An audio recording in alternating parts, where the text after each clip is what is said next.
Kamar yadda ce muku na kai ziyara wato Danbushiya a ba wai iya wato Danbushiya North bane, akwai tumatumai a wannan unguwa ta Danbushiya da ke karamar hukumar Cikun ta jihar Kaduna.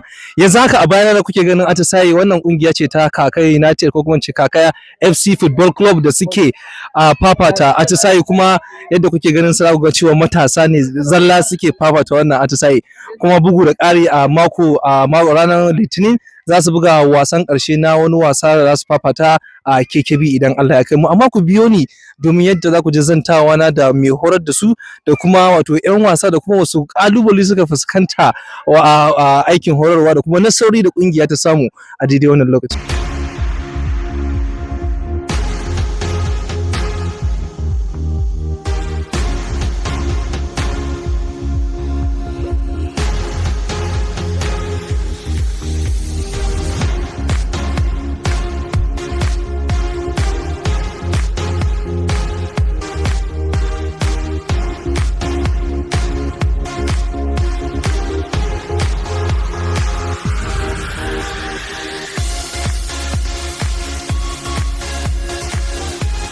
Ce muku ina tare da coach ɗin FC Kaka Football Academy na Danbushiya. A daidai wannan lokacin masu kallon mu da saurari su san cikakken sunanka? Sunana Abdulhamid, ake kira na sai inkiyana Kaka. To da fari na gode ma Allah subhanahu wa ta'ala da ya bani iko tun ina shekara kusan 20 na fara coaching ɗin yara suna ƙanana. Da ball ɗin da ake ce mai fele na fara a hankula na fara siyo tango, muna yi a hankula na fara karɓan suna. Duk da ba ni na sa ma team ɗin suna ba, masoyana su suka sa ma team ɗin nan suna FC Kaka, sai na ga ya cancanta ne in ƙara in sa Football Club a kai. To da fari muna gode ma Allah subhanahu wa ta'ala, team ɗin nan ta daɗe tana samun nasara da yawa. Mu muna ganin ƙalubalanci daga wajen abokanan hamayya, yawanci tumatumai haka muna ɗan gogayya da su, muna samun nasara insha Allahu. Muna ma jama'a fatan alkhairi, muna gayyatan 'yan uwa da masoya duk wanda suke jihar Kaduna da Najeriya gabaki ɗaya kallon final a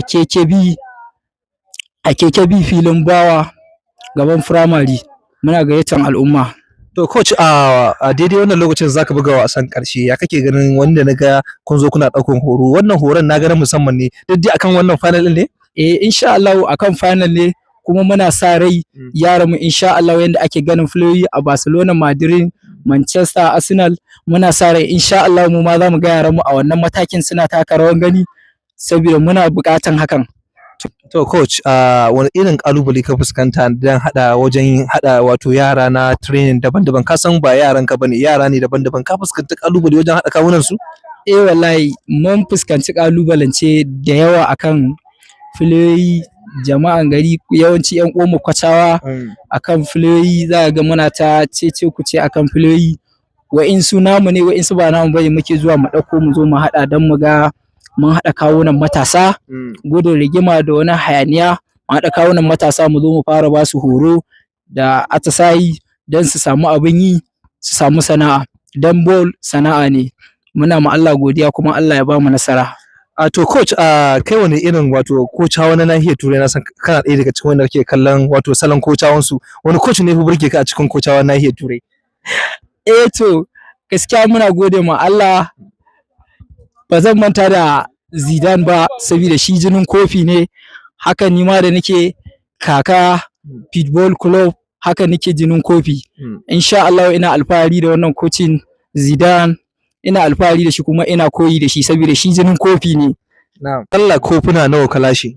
Gaskiya mun lashe kofuna akalla sun kai 4 zuwa 5, ga ma na 6 da yardan Allah muna sa ran za mu ɗauke shi kuma Allah ya ba mu nasara. Yanzu haka ina tare da captain ɗin FC Kaka Football Academy. Da farko zan san cikakken sunanka captain?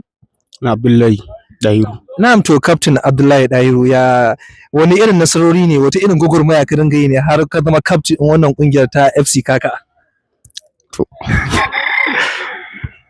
To gaskiya dai kana neman wai irin nasarori ne akan zama captain, dole ka yi hakuri. kuma ka dinga hakuri da zama da mutane lafiya da bin umarnin kocinka da dai sauransu. To na ji ana ta kiran ka Messi. Yaya zancen? To wannan suna ne dai tun bin ka ya kaba aka samu su. Haka kake zare su a fili kamar yadda Messi yake kenan. To haka ne. To amma kai wani dan kwallo ne yake fi burge ka? Ayan kwallo? Eh. Messi ne dai. Messi. Shi ya fi